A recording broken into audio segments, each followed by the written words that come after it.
네. 하나님께서 오늘 우리에게 메시지를 들려주고 싶어 하십니다. 여러분은 대화를 하다가 그리고 삶을 살다가 누군가로부터 이야기를 들었을 때에 그 내용을 이해하려면 인생 가운데 관계가 회복이 되고 그 가운데서 내가 어떻게 행동해야 될지 깨닫게 되고 말해야 될지 깨닫게 되고, 그래서 오고 가는 대화의 내용들을 생각할 때 우리는 주는 메시지가 있다, 이렇게 얘기할 수 있을 것입니다. 하나님께서 우리에게 주시는 말씀은 출애굽기 5장 1절에서 4절입니다.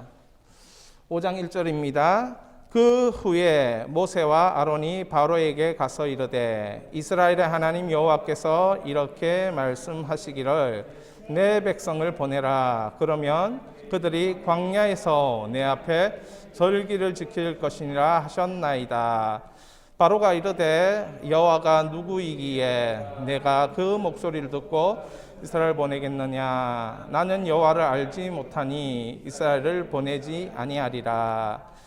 그들이 이르되 히브리인의 하나님이 우리에게 나타나셨은즉 우리가 광야로 사흘쯤 가서 우리 하나님 여호와께 제사를 드리려 하오니 가도록 허락하소서. 여호와께서 전염병이나 칼로 우리를 치실까 두려워하나이다.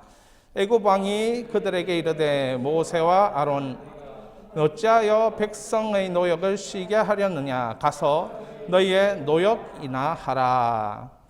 오늘 출애굽기 5장 1절부터 4절은 이제 모세가 하나님의 부르심을 받고 바로를 찾아가서 우리 히브리 백성은 하나님 앞에 사흘길쯤 이 애굽을 빠져나가서 예배드려야 되겠습니다. 하나님을 예배하는 백성이 되어야 되겠습니다. 우리를 보내주십시오 라고 요청하는 장면입니다. 그래서 오늘 저는 이런 요청을 과감하게 이 모세가 바로를 찾아가서, 이 바로는 애굽의 신과 같은 존재인데 바로에게 찾아가서 그런 말을 할 수 있는 사람이 어디에 있냐는 거죠. 하나님을 만났기 때문에, 하나님이 주신 메시지가 있었기 때문에 감히 바로를 찾아가서 이야기한다는 것입니다. 여러분도 하나님께 받은 메시지가 있으시기를 바랍니다. 그러면 세상에 어떤 사람을 만나더라도 여러분 두려워하지 않을 것입니다. 하나님께서 주신 메시지가 없으니까 세상 살아가면서 우리는 두려워하고 떨고 일어나지도 않은 일에 대하여 걱정하며 사는 것입니다. 확실한 하나님의 메시지, 모세처럼 그런 메시지를 여러분 받아 누리시기를 바랍니다. 그러면 첫 번째, 모세가 받은 메시지는 무엇인가? 여러분 한번 출애굽기 3장 14절 읽겠습니다. 하나님이 모세에게 이르시되 나는 스스로 있는 자이니라. 또 이르시되 너는 이스라엘 자손에게 이같이 이르기를 스스로 있는 자가 나를 너에게 보내셨다 하라. 그러니까 스스로 있는 자라 하는 메시지를 모세가 받았습니다. 모든 것의 원인이 되시는 메시지를 하나님으로부터 받았습니다. 15절. 그래서 이 15절에 하나님이 또 이렇게 얘기하는 거죠. 하나님이 또 모세에게 이르시되 너는 이스라엘 자손에게 이같이 이르기를 너희 조상의 하나님 여호와 곧 아브라함의 하나님, 이삭의 하나님, 야곱의 하나님께서 나를 너에게 보내셨다 하라. 같이 읽겠습니다. 이는 나의 영원한 이름으로 대대로 기억할 나의 칭언이라. 뭘 하게 하기 위해서? 모세에게 주신 메시지는 이 이름이 대대로 기억되게 하는 이름으로 메시지를 주신 거예요. 여러분, 이 이름은 오늘 우리가 기억해야 할 이름이고, 이 이름은 우리의 생애에 기념이 될 만한 이름으로 계속해서 선포되어지고 그렇게 사라지는 은혜가 임해야 된다는 거죠. 그것을 기억하라 이렇게 말씀하는 것입니다. 창세기 4장 26절에 보면 셋도 아들을 낳고, 그러니까 이게 뭐냐면 가인과 아벨, 가인이 아벨을 쳐 죽이고 난 이후에 그 이후에 아담과 이브가 또 아이를 출산하게 됐는데 이 셋이라는 아들을 낳고 그 이름을 에노스라 하였으며 그때 사람들이 비로소 여호와의 이름을 불렀더라. 그러니까 여호와의 이름은 창세기부터 계속 나오는 이름이었어요. 그런데 그 이름의 내용이 무엇이냐? 그걸 사람들이 잘 몰랐습니다. 그래서 그 내용을 제대로 가르쳐 준 사건이 하나님께서 모세를 찾아와서 그 여호와의 이름이 무엇인가 가르쳐 준 것입니다. 저는 여기에서 야훼의 하나님이라고 했습니다. 야훼. 히브리어로 하면 하나님을 이렇게, 히브리어는 모음은 있는데 자음이 없어요.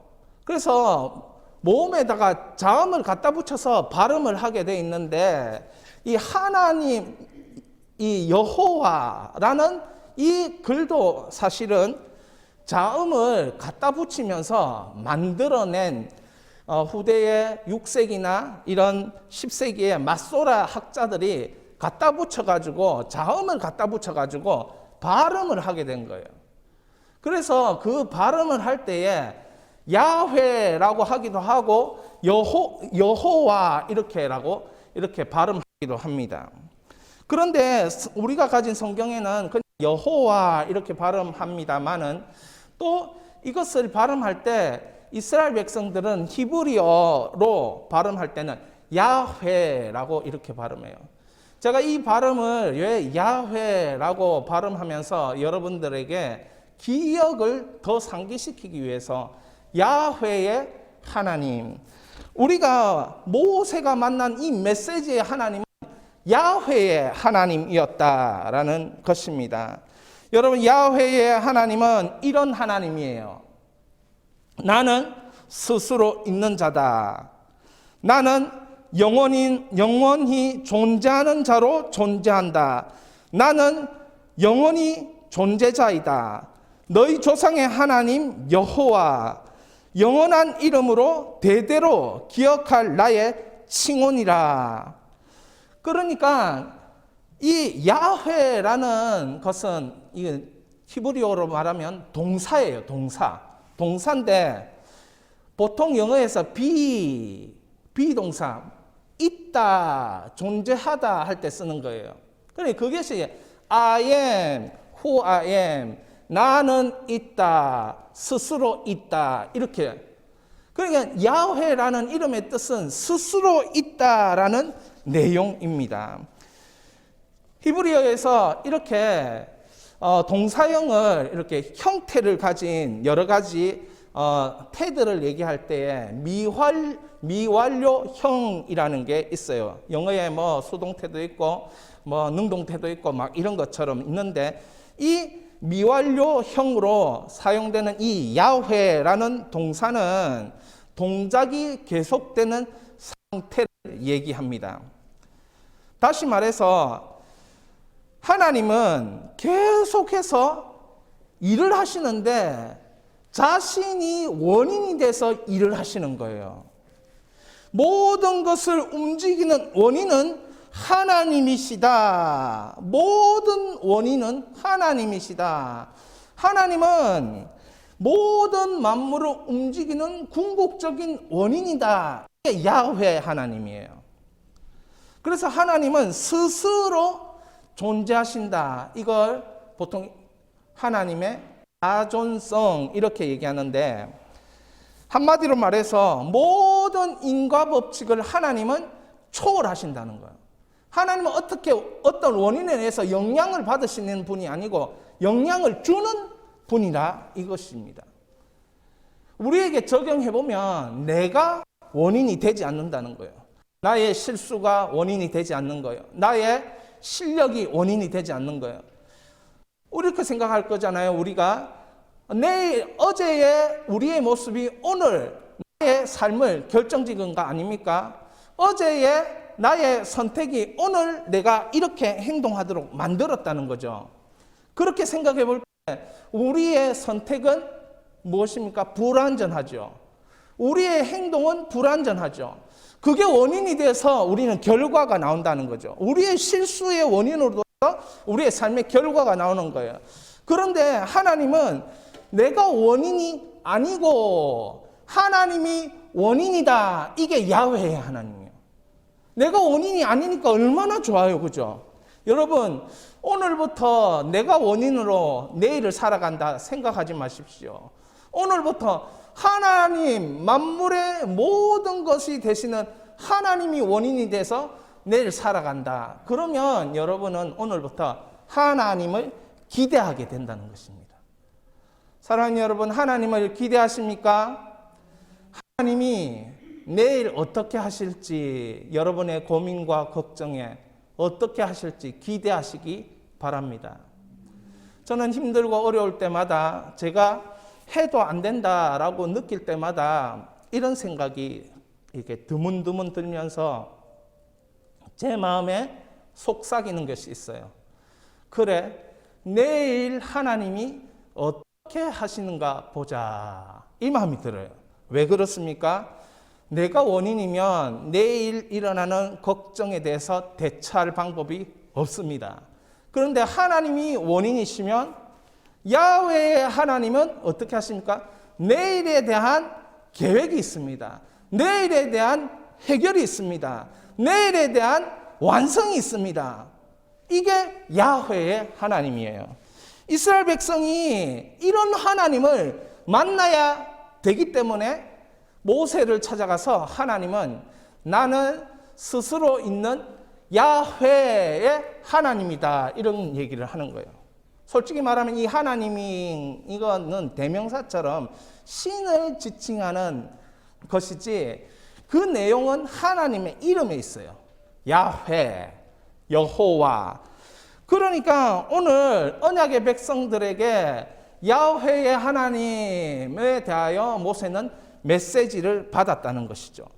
그 메시지를 받으니까 누구를 찾아갈 수 있습니까? 바로 파라오를 찾아가는 것입니다.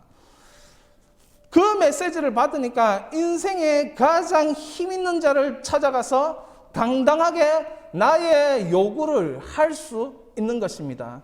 누구의 메시지를 받았기 때문에 야훼 스스로 계시는 영원부터 영원까지 계시는 원인이 되시는 그래 내일 어떻게 하는가 보자 기대할 수 있는 그분의 이름을 들고 바로를 만난 것입니다. 그런데 바로를 다 만나니까 여러분 투 바로 프롬 야훼 여러분 이게 뭡니까?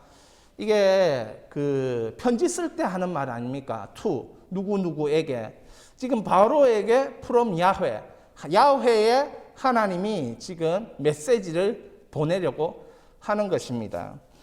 그런데 이 바로라는 이 인물이 어떤 인물입니까? 이 인물은 역사적으로는 파라오고 고대 이집트 근동에서는 신과 같은 존재로 여겨지는 것이에요. 신의 후손이라고 생각했습니다. 바로는 신으로 여겼던 그 주변에 그 무수한 애굽인들의 추앙을 받는 사람이었어요. 바로가 죽는다면 태양이 사라질 것이다 라고 우주의 조화가 흔들릴 것이라고 하는 존재가 바로였습니다. 그러니까 바로는 하나님이 보일 리가 없습니다. 모세가 이렇게 말합니다. 바로에게 말합니다. 모세의 말에 모세가 바로에게 보내라. 내 백성을 보내라. 하나님이 말씀하신다. 내 백성을 보내서 예배드리라. 하나님이 말씀하신다. 그렇게 바로에게 말하니까 바로가 이렇게 얘기하는 것이죠. 여호와가 누구이기에 그의 목소리로 이스라엘을 보내라 말하는가? 그 목소리를 내가 듣는다 해도 너희 백성들을 보낼 수 없다. 왜냐하면 나는 여호와를 알지 못하기 때문이다. 이렇게 얘기했습니다. 하나님이 말로 할 때 말을 안 들으니까, 편지로 할 때 말을 안 들으니까 하나님이 어떻게 하십니까? 실물로 메시지를 보여주는 거예요. 실물. 여러분, 하나님이 실물로 메시지를 보여주시고 경험으로 메시지를 보여주실 때, 그때는 참 급할 때입니다. 바로에게 당연히 순종하는 일이 일어났으면 좋았을 텐데 이것을 바로는 인정할 수 없었습니다. 세상 하나밖에 없는 신과 같은 존재 자신에게 누가 말한다는 것입니까? 그래서 바로는 듣지 않습니다. 바로는 하나님의 말을 모세를 통해 들었지만 듣지 않고 무시해 버립니다. 그러니까 모세에게 한 말이 무엇입니까? 이 이름이 대대로 기억되게 하라. 이 일을 하나님이 시작하시는 것입니다. 바로를 향해서. 여러분, 하나님은 자신의 이름이 기억되도록 하시기 위해서 일하시고 행하고 계시다는 사실입니다. 야훼의 하나님께서 누구신지 알리기 시작하는 것입니다. 우리 하나님께서 어떻게 바로에게 알리기 시작하십니까? 바로가 여호와가 누구이기에 내가 그 목소리 듣고 이스라엘을 보내겠느냐? 나는 여호와를 알지 못하니 이스라엘을 보내지 아니하겠다 했을 때 하나님을 알 수 있도록 하나님이 행동하신다는 거죠. 이게 야훼의 하나님입니다. 그래서 하나님의 그 음성을 사람을 통해 들었지만 이것이 순종이 안 되니까 하나님이 행동하시는 야훼의 하나님, 언약의 기초에 행동하시는 하나님의 역사가 나타나는 것입니다. 애굽에 일어난 10가지 재앙을 의미하는 것입니다. 자, 말씀을 읽겠습니다. 내가 이번에는 모든 재앙을 너와 내 신하와 내 백성에게 내려 온 천하에 나와 같은 자가 없음을 내게 알게 하리라. 하나님은 어떻게 하기를 원하십니까? 자신의 이름이 대대히 기억되게 하려고 온 천하에 나와 같은 자가 없도록 그렇게 기억되도록 역사하십니다. 행동하십니다. 출애굽기 9장 16절 내가 너를 세웠음은 나의 능력을 내게 보이고 내 이름이 온 천하에 전파되게 하려 하였습니다. 여러분, 하나님의 이름은 하나님의 행하심으로 우리가 좀 열심히 안 해도 하나님의 이름이 전파되도록 하나님 역사하시는 야훼의 하나님이십니다. 출애굽기 12장 12절 같이 읽습니다. 내가 그 밤에 애굽 땅에 두루 다니며 사람이나 짐승을 막론하고 애굽 땅에 있는 모든 처음 난 것을 다 치고 애굽의 모든 신을 내가 심판하리라. 나는 여호와. 여러분, 심판하는 거예요. 왜? 하나님이 대대히 기억되도록 하기 위해서 심판하는 것입니다. 모든 신들에게 뭐 한다고요? 벌을 내리겠다는 것이에요.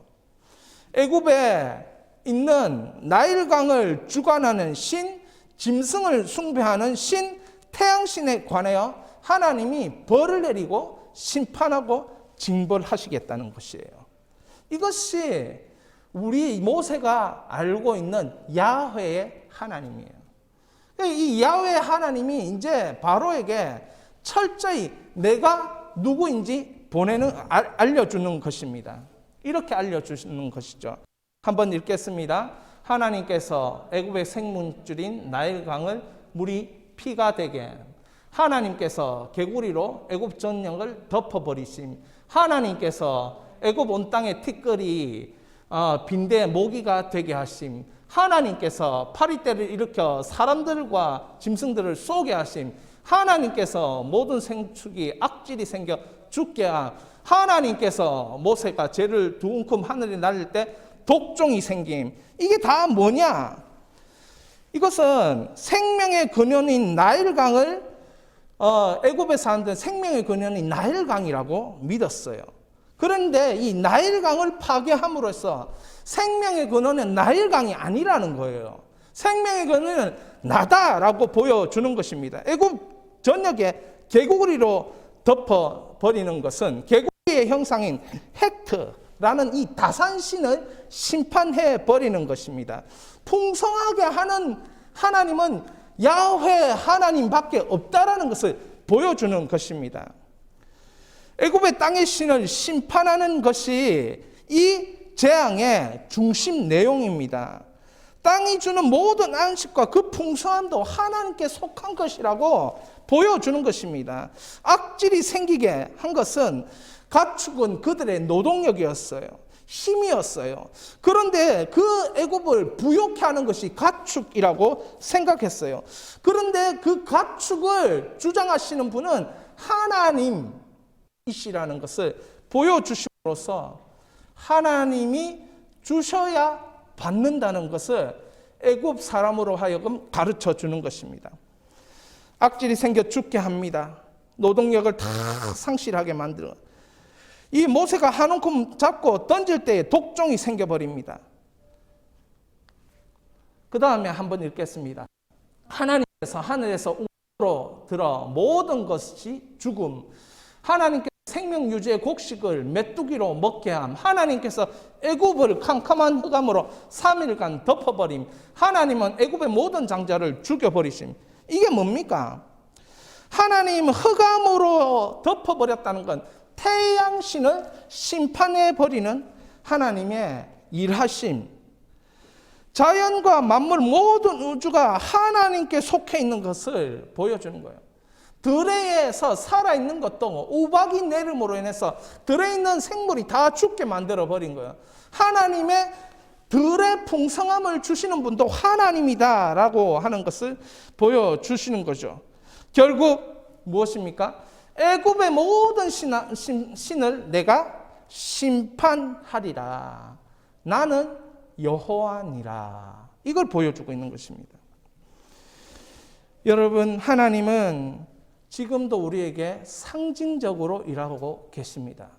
지금도 우리의 삶에 대대에 기억될 이름 야훼의 하나님으로 일하고 계신다는 것이죠. 여러분, 기억되게 하리라. 대대로 기억되게 하리라. 오직 하나님은 생명과 죽음의 주인이심을 알리실 때에 이게 우리가 받아들이기 힘들지만 파괴해 버리셨다는 거죠. 죄악을 파괴해 버리시는 거예요. 하나님을 대적하는 것을 파괴해 버리시는 거예요. 저는 이걸 창조적 파괴라는 단어를 사용하고 싶습니다. 그런데 제가 이 창조적 파괴라는 단어를 사용하고 싶어서 이제 제가 처음으로 사용하는가 봤더니 그게 아니에요. 경제학자의 조셉 슈펜터가 먼저 사용했다고요.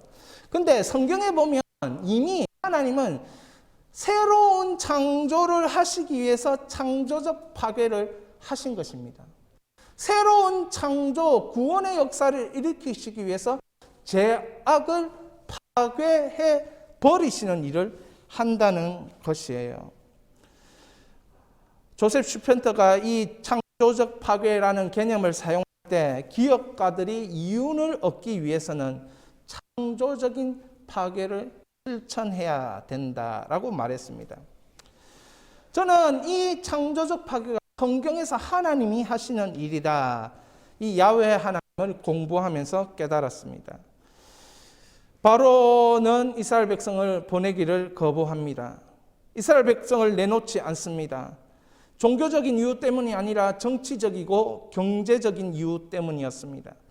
바로 자신이 끊임없는 집착과 욕심과 탐욕, 이스라엘 백성들의 그 노동력을 포기할 수 없었습니다.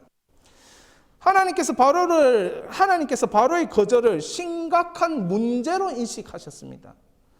그렇기 때문에 이토록 여러분들이 생각할 때 이토록 일이 일어난다는 것은 어떻게 보면 한 나라가 몰락하도록 하는 것 아니냐. 실제로 하나님의 이 심판으로 이 애굽은 더 이상 제국으로서의 역할을 하지 못하게 되는 그런 일이 일어나는 것입니다. 하나님은 심각한 문제를 재앙이라는 메시지로 우리에게 다가오신다는 것이죠. 7번째 우박재앙이 내릴 때에 출애굽기 9장 27절에 이렇게 얘기합니다. 같이 읽겠습니다. 바로가 사람을 보내어 모세와 아론을 불러 그들에게 이르되 이번은 내가 범죄하였노라. 여호와는 의로우시고 나와 나의 백성은 악하도다. 이제 그 환경으로 말씀하시는 하나님의 메시지에 반응하기 시작합니다. 계속 거부하다가. 그리고 출애굽기 11장 3절 이렇게 말합니다. 여호와께서 그 백성으로 애굽 사람의 은혜를 받게 하셨고 또 그 사람 모세는 애굽 땅에 있는 바로의 신하와 백성의 눈에 아주 위대하게 보였더라. 바로를 찾아가서 얘기할 때는 별 볼 일 없는 사람처럼 여겨졌습니다. 그런데 하나님의 메시지가 그 마음속에 있었어요. 하나님이 그 메시지를 믿고 바로에게 선포했습니다. 바로는 그것이 하나님의 메시지일지라도 받아들일 수 없다라는 그 모습을 보일 때 하나님은 모세를 통해서 말한 것 하나하나를 실행시키셨습니다. 하나님의 주신 메시지가 확실함을 모세를 통해서 입증해 보이실 때 하나님의 백성들은 위대한 백성으로 거듭나게 되는 것입니다.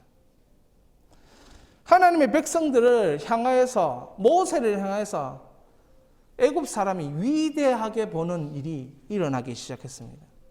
바로가 위대하게 보여야 되는데 메시지를 가진 하나님의 메시지를 가진 모세가 드디어 위대하게 보였습니다. 7번째 우박재앙이 내릴 때 하나님 말씀에 순종하는 사람은 자신의 재산을 보호할 수 있었습니다. 그러나 순종 안 하는 사람은 자신의 재산을 보호할 수 없었어요. 8번째 메뚜기 재앙이 있었을 때에 그 들판에 있는 곡식을 다 먹어버리니까 생명을 유지할 길이 없게 되는 것입니다. 이때 급기야 애굽의 신하들은 신과 같은 존재라고 믿었던 바로에게 호소합니다. 어떻게? 이렇게 호소합니다. 같이 읽겠습니다. 바로의 신하들이 그에게 말하되 어느 때까지 이 사람이 우리의 함정이 되리이까? 그 사람들을 보내어 그들의 하나님 여호와를 섬기게 하소서. 왕은 아직도 애굽이 망한 줄을 알지 못하시나이까 하고. 여러분 얼마나 큰 일이 일어난 줄 아시겠죠? 모세가 얘기했던 그 얘기가 다 이루어지는 것을 보면서 야훼의 하나님이 애굽에 나타나셨으니 이제는 우리가 망했다고 느끼는 겁니다. 바로는 우리가 생각하는 신이 아니었다라는 것을 확인시켜 주는 장면이 되어버린 거예요. 사랑하는 여러분, 하나님 앞에 고집을, 우리의 자존심을 내려놓아야 된다는 것이죠. 하나님은 이스라엘을 위해, 하나님의 언약의 백성 이스라엘을 위해 애굽이라는 이 전제적인 국가를 창조적인 파괴를 통해서 하나님의 백성, 언약의 백성을 건지시는 거예요. 이 창조적인 파괴가 계속 하나님이 자기 백성을 위해서 끊임없이 창조적인 파괴를 이 애굽이라는 하나님을 무시하는 땅에 계속 내리니까 어떻게 되는 것입니까? 깨달음이 오는 것이죠. 하나님을 알게 되는 깨달음이 오는 것입니다. 하나님을 알자, 힘써 여호와를 알자. 그 깨달음이 오는 것입니다. 모든 믿는 백성들 그리고 불신자들에게 하나님이 끊임없이 창조적인 파괴를 지금도 하고 계십니다. 왜 그렇습니까? 메시지를 주시기 위해서 그런 것입니다. 어떤 메시지를 주시느냐? 야훼의 하나님이라는 메시지입니다. 모든 것의 근원이 된다는 메시지입니다.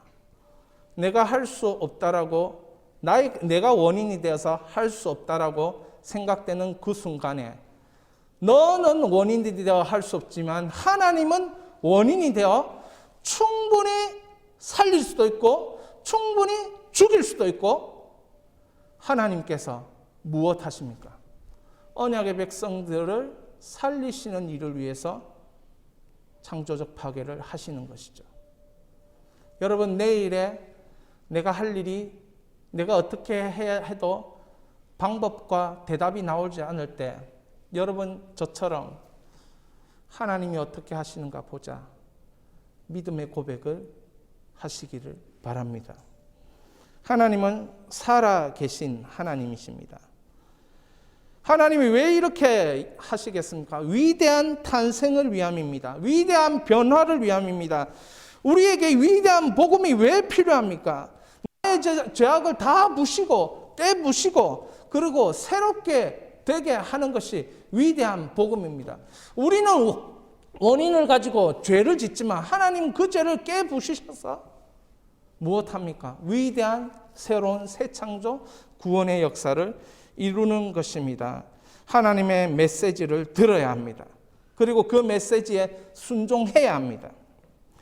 세상이 살기 위해서 이윤을 추구하는 기업가들의 혁신을 일으키는 방법이 4가지가 있다고 합니다. 그것은 첫 번째 기회를 포착하고, 두 번째 위험을 감수하고, 세 번째 끊임없이 도전하고, 네 번째 끝내 세상을 바꾸다. 제가 이걸 어떻게 좀 이 세상 사람들로 하는 것으로 해서 좀 이해를 드리려고 제가 찾다가 기업이 이윤을 추구할 때 이 4가지 방법을 한다는 거죠. 기회를 포착하고 위험을 감수하고 끊임없이 도전하고 끝내 세상을 바꾼다. 그러면서 이 변화된 기업들을 보여주는 거예요. 제가 그걸 보면서 이거 우리도 하고 있지 않나 이런 생각이 들었어요. 여러분, 집 청소하면 먼지가 80%가 뭐냐면 우리 몸에서 떨어진 세포라고, 죽은 세포라고 합니다. 사람은 매일같이 허물을 벗고 5년이 지나면 완전히 모든 세포의 허물을 다 벗는다고 합니다. 이 몸을 변화시키고 몸을 살리려고 하는 하나님의 디자인이라는 것을 믿습니다. 우주는 변화를 일으키는 생물로 가득 찼고, 우주는 부흥을 일으키는 그런 하나님의 역사로 디자인되어 있습니다. 그래서 사람들도 병즉생, 불변즉사, 변하면 살고 변하지 않으면 죽는다라고 그렇게 깨닫고 이야기하는 것입니다. 그러므로 우리는 변해야 됩니다. 무엇으로 변해야 되느냐? 야훼의 하나님으로 출발하는 인생을 사는 법을 배워야 된다는 거죠. 진짜입니다. 야훼의 하나님으로 사는 법을 배우라고 모세를 향한 메시지를 이스라엘 백성들에게 주는 겁니다. 이스라엘 백성들이 당장 출애굽 나가면 먹고 살 길이 막막한 거죠. 그러면 누가 먹고 살게 하시는가? 야훼의 하나님, 스스로 계신 하나님, 영원부터 영원까지 책임지셨던 하나님이 그들 찾아와서 살려주신다는 것을 믿으라고 메시지를 지금 주시는 거예요. 할렐루야. 여러분, 그러기 위해서도 우리도 그런 메시지를 가지고 이 한 주간을 살아보고 나의 1년을 살아보고 나의 10년을 살아봐야 돼요. 이게 제자훈련입니다. 이게 성령으로 역사하는 훈련입니다. 할렐루야. 하나님 자신을 드러내는 창조적 파괴를 통해 우리에게 구원이라는 새 창조를 주십니다. 이게 어떻게 진행되는가? 야훼 하나님의 이름이 기억되기 위하여서 위대한 새 창조를 우리에게 주실 것이에요. 새 창조. 보지도 못했던 일이 일어날 것입니다. 누구를 기억하게 하기 위해서? 야훼의 하나님. 적어도 우리가 믿는 하나님을 기억하게 내게 하기 위해서는 세상 사람들이 측량할 수 없는 창조가 일어날 때 하나님이구나. 그렇게 말하는 겁니다. 여러분 삶에 하나님이 하셨구나가 되기를 원하십니다. 그렇게 되기를 원하십니다. 그리고 하나님은 그렇게 되기를 하나님도 원하십니다. 왜요? 대대로 자신의 이름이 기억되어야 하기 때문에 그렇습니다. 대대로 야훼 하나님의 이름이 기억되게 하기 위하여 하나님은 위대한 새 창조를 통해 하나님의 생명을 경험하게 하십니다. 결국 모세에게도 한 가지입니다. 하나님은 살아계시고 하나님의 생명을 경험하면 이토록 우리의 인생 가운데 위대한 복음이 드러난다라는 걸 보여주는 거예요. 이게 대대로 기억돼야 된 하나님의 이름이라는 것이지요. 여러분 주보에 보면 삽지를 하나 해놓았습니다. 10일, 20일, 30일, 40일 작정기도 인생 목회.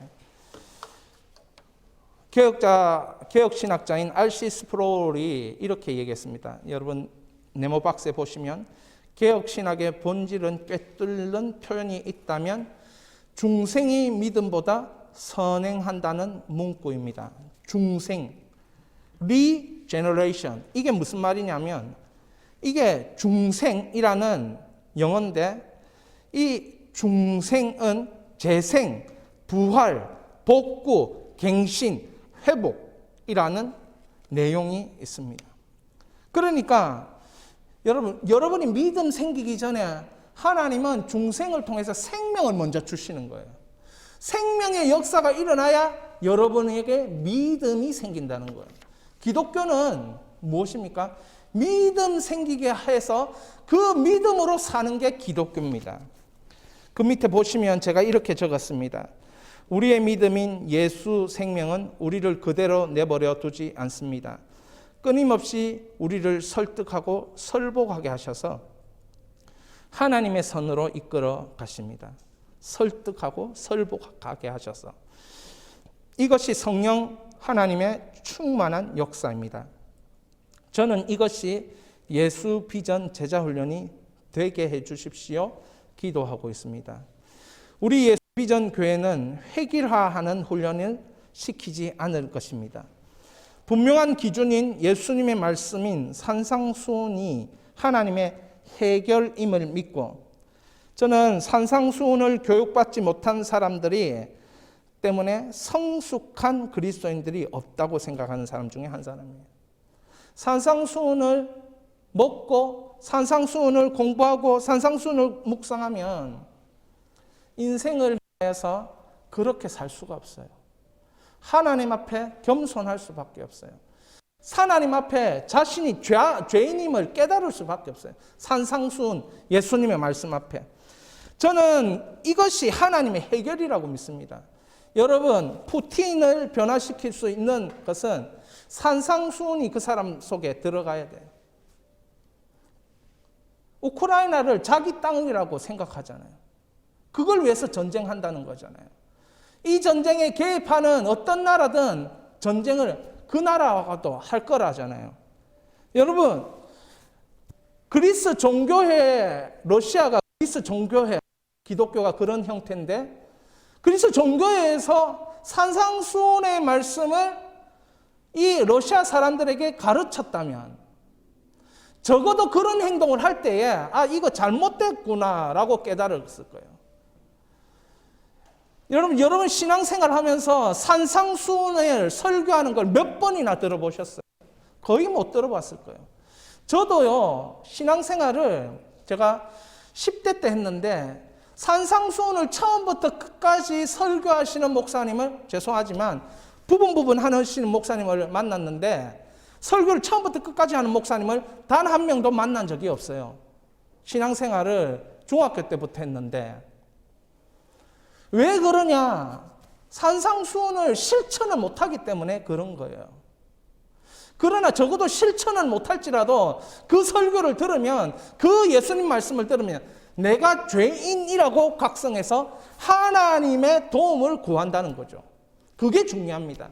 실천을 하고 못하고가 중요한 게 아니고 하나님의 은혜를 구한다는 거예요. 내가 이런 병이 있고 이런 죄악이 있는구나. 각성시키는 게 산상수훈의 주 골자가 되는 거죠. 왜? 하나님 이걸 가르쳐 줘야 잘못 사는 게 뭐라는 것을 깨닫게 하는 것입니다. 이게 하나님의 해결 방법이에요.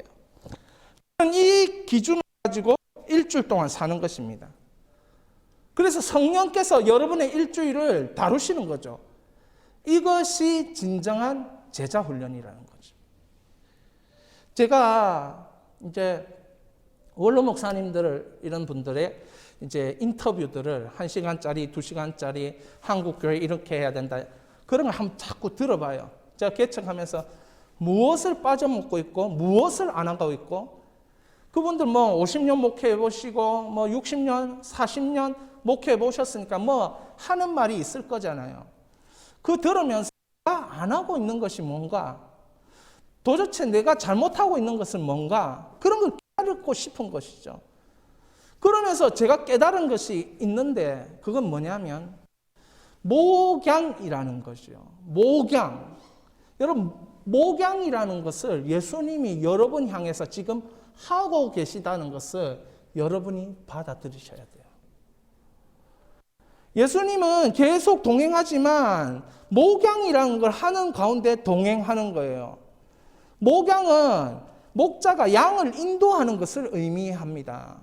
그 양이 잘못 가면 목자는 그 길을 막는 거예요. 예수님의 목양이 그겁니다. 예수님의 목양이 양이 바로 가면 바로 계속 갈 수 있도록 이렇게 뭐합니까? 미는 것이죠. 이게 목양이라는 겁니다. 여러분, 예수님의 여러분을 목양하고 있다는 것을 믿으셔야 돼요. 그러니까 여러분이 메시지가 있는 겁니다. 메시지가. 이것이 예수 비전 제자 훈련이에요. 그러니까 여러분들은 내가 학문을 하면서도 예수님 지금 목양하고 계시고, 아내로 살면서도 예수님이 지금 목양하고 계시고, 학교에서 공부하면서도 예수님이 목양하고 계셔요. 그걸 생각할 때마다 내 안에 무슨 마음이 드느냐. 예수님이 나를 어떻게 이끌고 가시려고 목자 되신 그분 앞에 기대하는 것입니다. 이런 목양이 되어질 때에 여러분, 교회가 교회 되는 것이고 하나님 나라가 하나님 나라 되는 것이에요. 저는 여러분들이 잘하고 있습니다. 확신합니다. 계속 훈련하고 전진해야 되는데 스스로 계신 야훼의 하나님, 모든 것의 근원이 되신 하나님, 행동하시는 하나님께서 예수 이름으로 기도할 때에 응답 받는 게 그게 목양의 하이라이트입니다. 예수님이 여러분을 구원하시고 부르시고 나서 무엇 하기를 원하시겠습니까? 큰일 하기를 원하십니까? 그 목양의 목표는 큰일이 아니에요. 여러분, 목양의 목표는 숫자를 채우는 게 아니에요. 그 목양의 목표는 예수님과 함께함을 아는 것이 목양의 목표예요. 그렇다면 예수님은 내가 너와 함께한다라는 것을 알려주는 방법을 예수님은 요한복음 14장에 내 이름으로 기도하는 것을 내가 응답함으로 내가 너를 목양하고 있다는 것을 알려주시는 방법이에요. 저에게 있어서 제자 훈련은 하나님 앞에 기도하고 응답받는 게 저는 성령이 시키는 제자 훈련이라 믿습니다. 여러분, 그렇게 살고 싶지 않나요? 저는 그렇게 살고 싶습니다. 뭐 숫자를 위해서 목양, 이게 아니고 하나님이 저를 목양하시는데 제가 기도하고 하나님을 찾고 예수 이름으로 기도하고 했는데 하나님이 거기에 응답을 준비해 놓으신 거예요. 그래서 제가 그것을 체험하고 아는 것. 그런 목양을 저는 예수님으로부터 당하는 목사가 되고 싶고 예수 비전 교회가 되기를 원하는 것입니다. 그래서 여러분이 기도 제목을 3가지 쓰시고 이걸 찍으셔서 저한테 보내주시면 저는 다른 사람들에게 이 기도 제목을 얘기하지 않고 여러분들을 위해서 진짜 기도할 거예요. 10일, 30일, 20일, 40일 동그라미를 치셔서 10일 기도해야 될 제목, 20일 기도해야 될 제목, 이건 40일 진짜 너무 중요하니까 40일. 그런 식으로 여러분이 기도 생활을 하면서 저는 그것이에요. 하나님이 응답하시면 거기로 가는 거예요. 근데 하나님이 응답 안 하시면 못 하는 거죠. 이것이 양된 저의 도리이지요. 그래서 하나님이 그렇게 목양하시면 그렇게 그 길로 가는 것입니다. 사랑하는 여러분, 저는 여러분들하고 찬양을 하고 싶어요. 자기 자신에게 있어서 정말 여호와의 이름, 야훼의 이름이 대대히 기억되는 찬양을 하고 싶은 거예요. 잠깐만요. 이 찬양하기 전에 이거 한번 봅시다. 넘어가십시오. 잠시. 예. 자, 그래서 작정기도하는 이 인생이 하는데 어떻게 하느냐? 여러분들이 이 주보에 보면 장소를 정하셔야 돼요. 시간을 정하셔야 돼요. 그리고 기간을 정하셔야 돼요. 그러면서 그냥 할 수 없잖아요. 그러니까 여기에 보시면 제가 적어 놨는데 예수비전 홈페이지에 가서 하나님의 해결, 산상수훈을 하루에 한 번씩 듣든지 아니면 예수 묵상, 산상수훈, 심령이 가난한 자, 애통한 자 이거 하나씩 떼가지고 제가 15분씩 전부 다 이게 풀어놓은 게 있습니다. 그 원어를 풀어놓고 그 내용을 이렇게 그 유튜브가 좀 후지긴 하지만 내용은 알차고 좋습니다.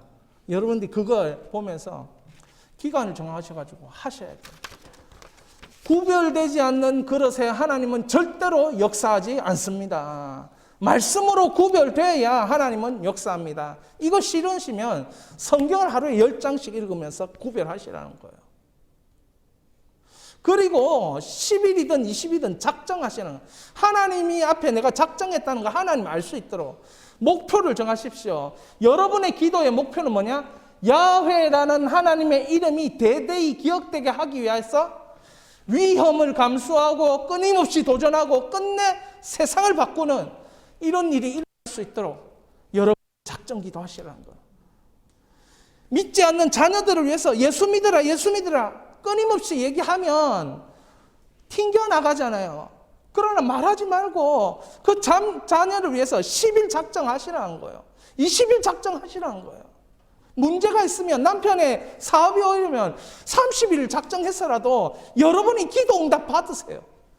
위대하신 하나님, 야훼의 하나님의 이름이 대대히 기억될 수 있던 사건이 되게 해달라고 여러분 작정하시라는 거예요. 그래서 거기서 창조적 파괴도 일어나고 건실한 새 창조의 역사가 일어나고 그런 일들을 여러분이 경험하지 않는 한 여러분의 신앙생활은 아무것도 아니에요. 사실.